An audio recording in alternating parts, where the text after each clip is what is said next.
Hello everyone. Today I will be featuring a commentary, which I basically only made because a guy in my comments kept asking for the ship to be featured. That is the Zao, the Tier 10 IGN heavy cruiser. I apologize if you can hear some raindrops in the background. It's raining like crazy in Finland right now, beautiful winter and all that. So if you can hear some of it through the mic, I apologize. Not really much I can do about it. Also, I'm almost at 80k subs on YouTube, which is amazing. So if you guys can be asked to drop a sub, I would really appreciate it, because this is a really nice milestone to reach. I'm also approaching 90k on Twitch, so we got two big milestones coming up. So thank you very much for the support you guys have given. I really appreciated it. Moving on, the Zao.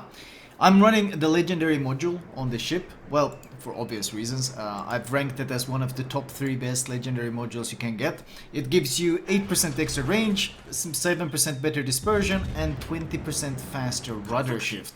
These are all things that you really love having on the Zao. I'm trying to sneak past this guy. I really don't want to get stuck here. I want to see if I can maybe utilize this smoke. First of all, early positioning. I'm trying to see where my DDs are going. I only have one DD, and then I'm trying to support him. Because the Zao is a stealthy ship, even with running this kind of setup, we still got 9.9 km concealment. Now, obviously, a carrier misses with that a fair bit, but you can still sneak up on ships, you can still ambush ships, and more importantly, you're a really nasty support for your DDs if they need it. Because the one thing the Zao has always had is great shell velocity. It has 920 meters per second shell velocity on both HE and AP. This means when you pop out from stealth at about 10-11 kilometers, it doesn't give them a whole lot of time to react, because the shells are so damn fast that they catch them off guard. The Zao also retains the shell velocity really well at range, which means that not only are you really good at close range, but you also make a very strong long range HE spammer, which you will be seeing a fair bit in this game because it's kind of one of the trademarks of the Zao. So, we've highlighted some of the great things on this ship, namely, we've highlighted really good concealment and the shell velocity. Also, I want to highlight one more thing, AP penetration. You're going to be seeing some examples of that as well. Zao actually has fantastic AP penetration. In fact, Zao AP penetration is better than that of the Des Moines and the Moskva and the Venezia and the Hindenburg by far. Well, Hindenburg doesn't exactly rank high on that, but it ranks just below Henry and Moskva in AP pen. Well, okay, those two have a pretty significant advantage, but if you think Des Moines AP is impressive, remember that Zao actually has better pen. It obviously doesn't have any of those improved angles, but that doesn't mean that you shouldn't use the AP when you get opportunities. Still, these were the good things. Let's move on to the bad things. Well, you can see how much my turrets are lagging behind when I'm turning. This is with Yamamoto, and this is with running Yamamoto's Expert Marksman, which is improved. Even with that, the turret traverse is dreadfully slow. It just takes you a long time if you're making fast maneuvers. They will lag behind. They're 36 seconds by default. I think you get them down to something like 30-ish with Yamamoto's Expert. Oh no, it's exactly 30 seconds you can get it down to running this special captain. Otherwise, I think it's like 31.6. Regardless, it's a really slow turret traverse. It's the same turret traverse as you have on the Stalingrad. It's the same turret traverse that you have on the Yoshino, and these are basically super cruisers, heavy cruisers, battle cruisers, whatever you want to call them. And Zao has the same turret traverse as they do, so very sluggish. The reload isn't that special either. It's 13.7 seconds, which obviously means that, well, the DPM can take some hits. You kind of make up for it by having 12 barrels and a lot of guns, but if you're forced to only use, let's say, you're forced to go nose in, you're forced to kite straight away, having this very slow reload can really mess with you. Another downside of the Zao is the fact that it's actually really squishy in terms of health pool. Now, it does have some troll armor, which I will get into in a bit, but having this low base health is actually a pretty big issue with all the carriers around these days. Rocket planes, bombers, torpedo planes. These are not things that the Zao can avoid with its agility or with its concealment. The carrier doesn't really care about these things. And Zao AA isn't really that good either. It's mediocre at best. Moskva has better AA. Hindenburg has better AA than Zhao, significantly so. Yoshino has significantly better AA than Zhao. It just doesn't rate very high, and it's not a deterrent for a carrier wanting to strike you. In fact, the AA is just so bad that I generally run Hydra on the ship, because I consider it much more useful after they nerfed the hell out of defensive AA. Harassing a Donskoy who's trying to contest the cap. Once again, the slow turret verse causing some issues when it comes to pushing it. Oh man, this rain. I hope it doesn't bleed through to the mic too badly, because this rain is kind of annoying me a fair bit. But still, the low HP pool is an issue. Because, well, you're supposed to be a heavy cruiser, but your health pool is less than many of the light cruisers. Minotaur has 43.3. Wooster has 45.4. You're a heavy cruiser, you got 40.8. Another issue is that your armor is actually really squishy. It didn't used to be squishy, because, well, your bow is 25, your stern is 25mm, and your upper belt and your deck armor is 30mm. Now, back in the day, this used to be pretty okay armor, because the only really big threats were Montana, Iowa, Izumo, and like the Yamato was the biggest thing. That thing could overmatch your armor, so the Yamato was scary. But other than that, Zhao's armor was pretty good for tanking and bouncing AP and so forth.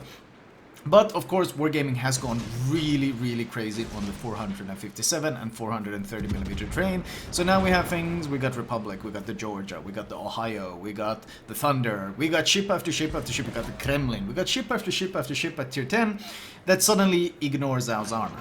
So obviously, this has been, well, pretty blatant power creep when it comes to Zhao's survivability. It can just get overmatched and get punched pretty damn hard from angles you wouldn't expect, because, well, the shields are overmatching the armor, and that's a pretty obvious issue. On the other hand, though, the Zhao does have a really trolly Citadel. What I mean with trolley is right at the waterline and slightly above it at the central parts of the ship.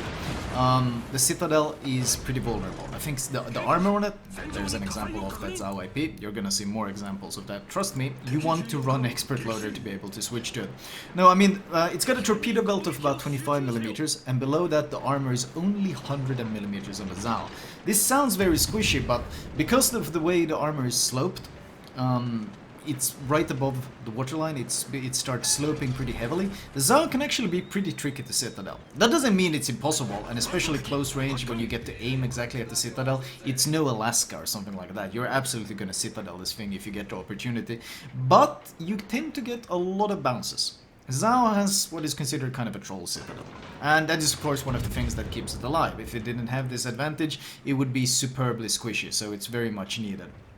Still, carriers are a big issue, and just in general, these other HE spammers are a big issue, because they don't care about your trolley Citadel. If you're fighting a Wooster, you're fighting a Smolensk, you're fighting any of these things that just pour down shells on you, and they're HE and they don't really care. Wow, that cube detonated. When you're fighting these things, they don't really care about anything except how much health you have. And the Zhao doesn't have a whole lot of health. On the other hand, the Zhao is pretty fast. It does 34.5 knots. And with speed flag that's 36 knots, which makes it a pretty fast cruiser. Much faster than the Americans and the Royal Navy, about the same speed as the Soviets, nowhere near as fast as French, but French are a special breed. The rudder time is already really fast on it. I think it's 7.7 default. Of course, when you run this legendary module, which I'm running right now, you get a rudder shift of 4.9 seconds. Now, 4.9 second rudder shift on a cruiser, on a heavy cruiser in particular, is of course fantastic, because it gives it so much agility.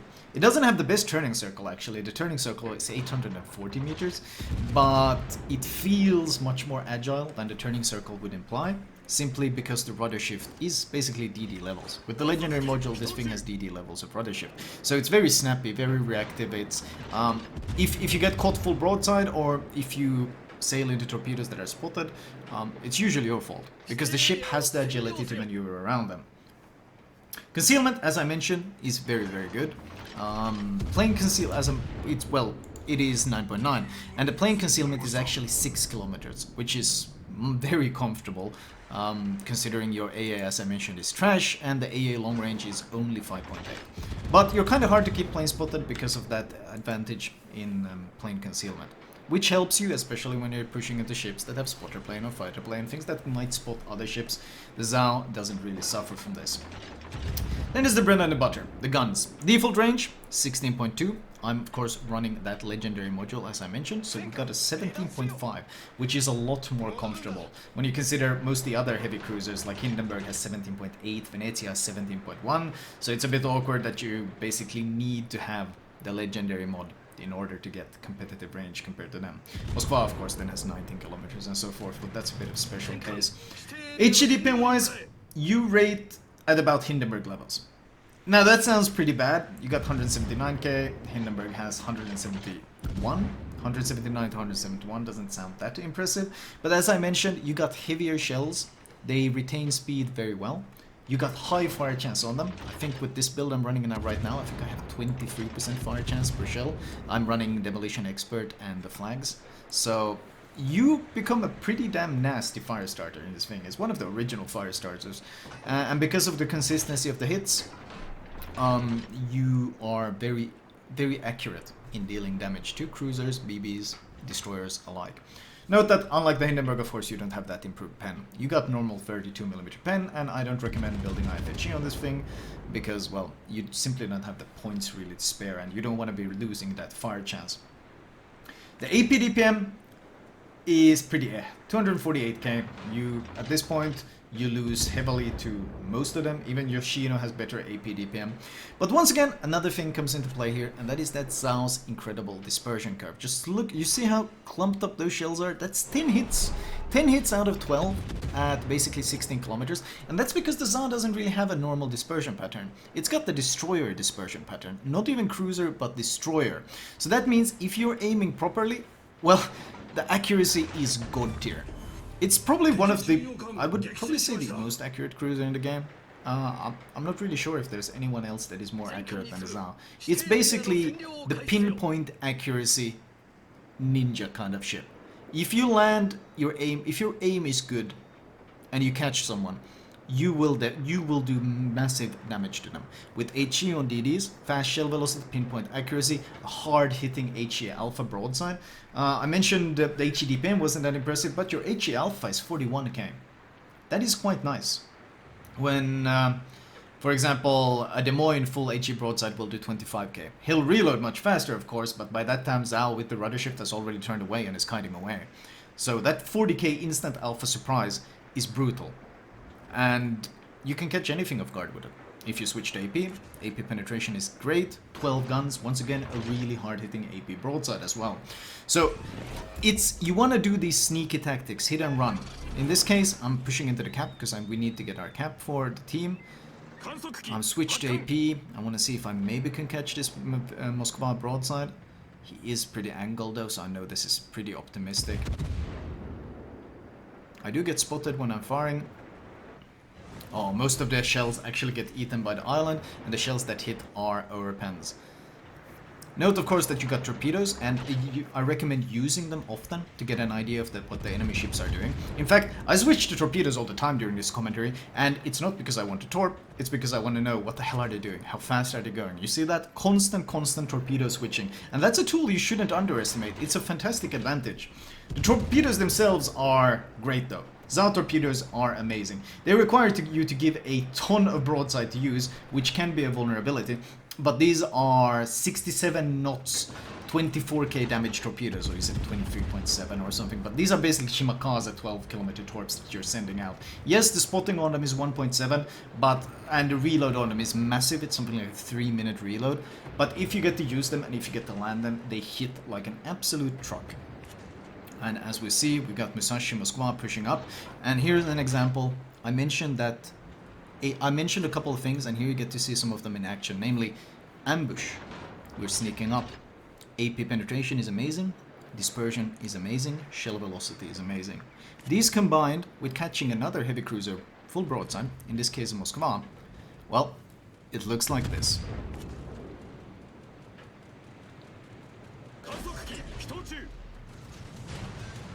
That was 11 hits out of 12, 7 of them on the Citadel, devastating strike on the Moskva.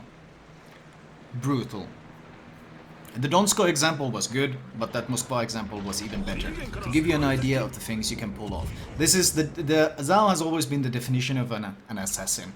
Pops out from stealth at these 11-12 kilometer ranges, catches people by surprise, devastates, drops torps, and just starts kiting away while spamming HE while he flees.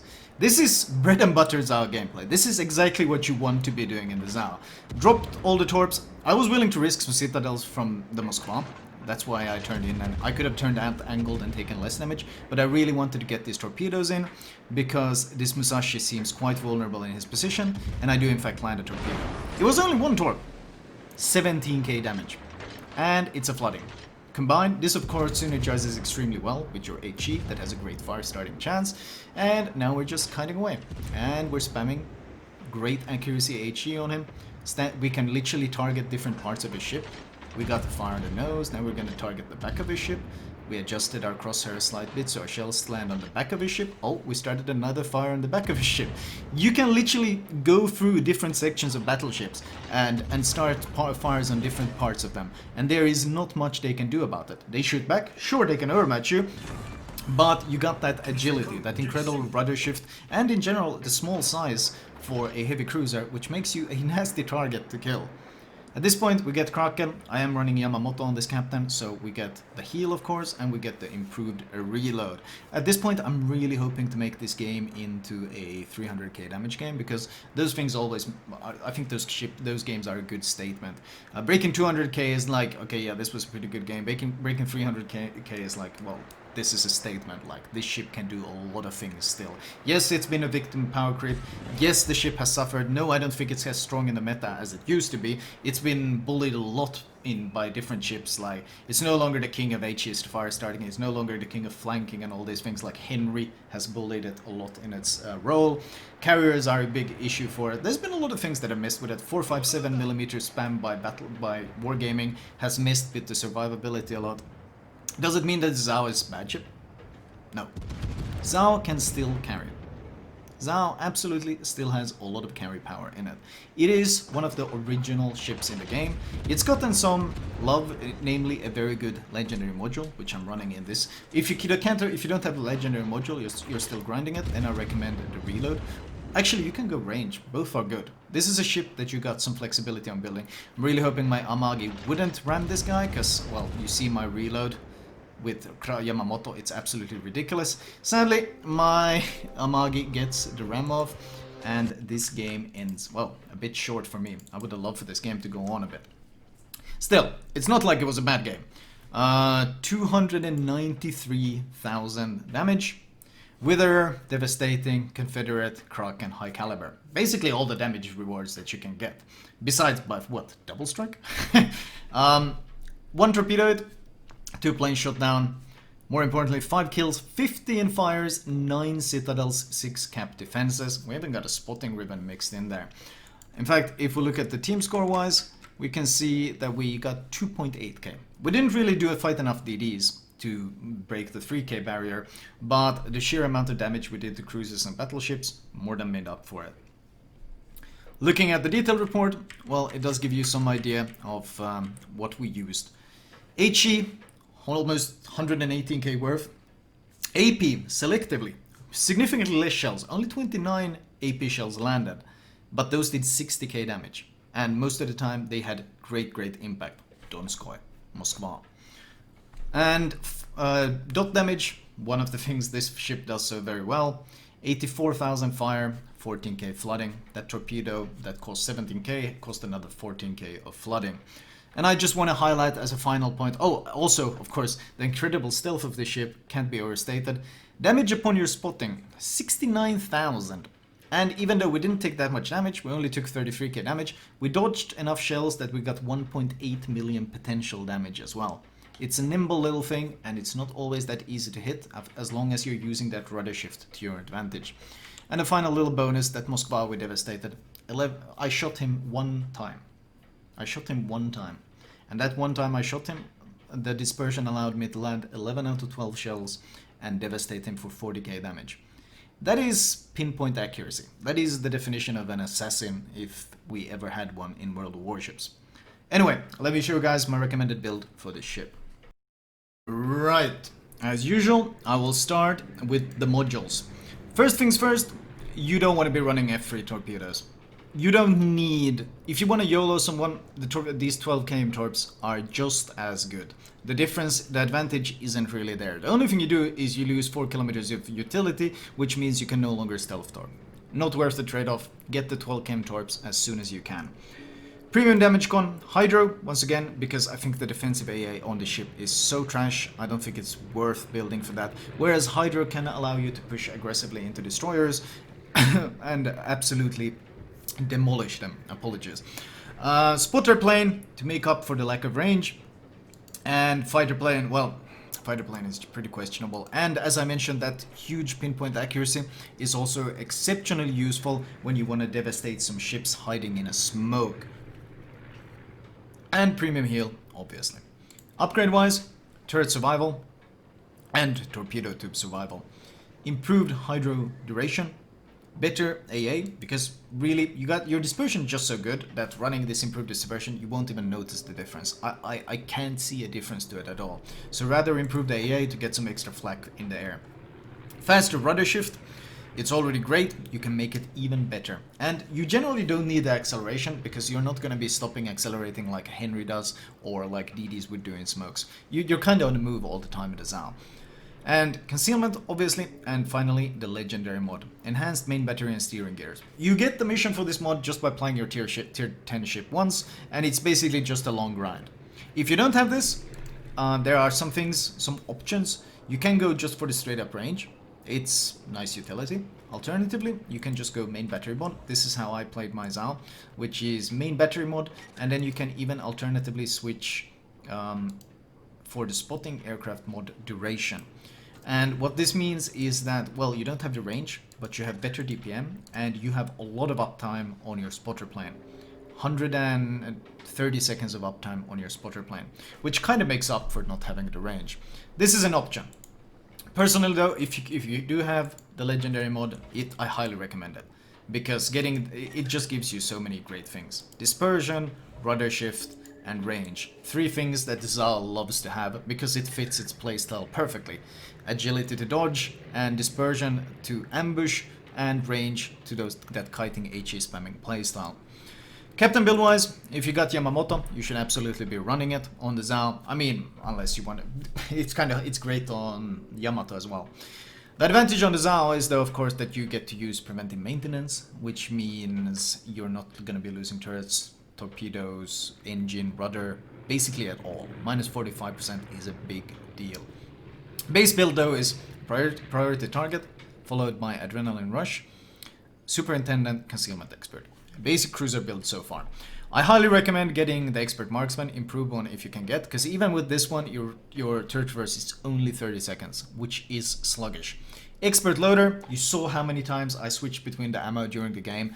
Both HE and AP are fantastic, you want to be using both. Expert loader makes it much more effective. At this point, you got 6 points left. Now, some people go survivability expert. I don't think it's a bad option, because this, as I mentioned, this now is a very low HP cruiser, and this almost gives it 10% extra health. It's not as bad, it's not bad on the Zao. In fact, in competitive, it's pretty common. For obvious reasons. It's just a chunk of health. For randoms though, I prefer getting the extra fire chance, because that's what you're the best at. And, well, there are options. You could also skip Demolition Expert, and you can skip Preventive Maintenance, and you can get RPF. RPF is pretty useful on the Zao, because it allows you to, well, it tells you which direction you'll be spotted from where the DD is. It allows you to ambush other cruisers. It can have a lot of utility on the Zao. It's so stealthy that it gets a significant advantage from it. Right now though, I'm just running DE PM Joat, aka faster reload, on Consumables. There are multiple ways of building the Zao. I'm not going to go out of my way and saying this is the absolute best. For any sort of competitive ranked gameplay, I'd absolutely go RPF. I think it's hugely important for ranked. But for random battles, not really as valuable. Still, I'll leave that one up to you, but I don't think there's any bad choices among the ones that I mentioned. You don't need Last Stand on the Zao. It's not like the Ibuki or the Mogami. It doesn't lose rudder nearly the same way. Flag-wise, if you can afford it, speed, healing, faster consumables. Detonation isn't that important on a cruiser. I just run the detonation signal because I wanted to make a commentary for the Zao. Fire chance makes What is scary about the Zao? Even scarier, 23% fire chance combined. Reduced fire, not really that necessary on a cruiser. You didn't really see me burn much either. It can be nice when dealing with small ends, but ultimately I just run this because I don't need to run any of the economy flags. You don't really need to run this. It's just an extra if you want to min-max for a commentary like I'm doing. Anyways, that was my Zao commentary.